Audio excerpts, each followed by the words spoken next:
O STF seguirá nas próximas semanas a votação da tese jurídica sobre o marco temporal para a demarcação de terras indígenas. O placar atual de votação dos ministros está 4-2 contra a validade do marco temporal.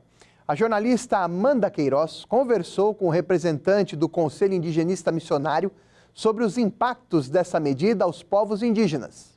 A tese do marco temporal defende a presença de indígenas apenas em terras ocupadas até a publicação da Constituição de 88. É o que destaca Rafael Modesto, advogado do CIMI. Ela tem a pretensão de impedir as demarcações de terras indígenas no Brasil, no primeiro plano. Depois, ela obriga os indígenas a comprovarem a posse da terra reivindicada para demarcação em 88, ou ao menos a disputa pela posse da terra na data também da promulgação de 88.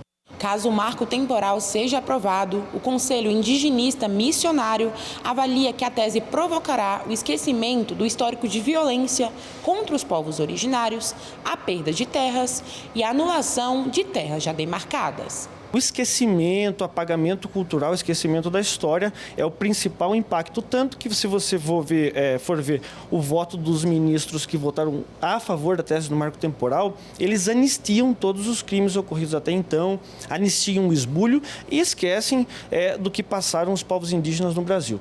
Apesar da preocupação, o Conselho espera que a Corte respeite e garanta o direito dos povos indígenas. O CIMI vê com muita preocupação realmente, assim como os povos indígenas, um possível resultado negativo nesse julgamento. Mas a expectativa, diante do que a gente já viu no Supremo, é de que a Corte mantenha a vontade do Constituinte de 88, a rigidez do texto constitucional e a garantia de uma certa efetividade do que está escrito na nossa Constituição, que é a demarcação das terras indígenas, a devolução das terras aos povos indígenas que foram esbulhados, como uma espécie de reparação.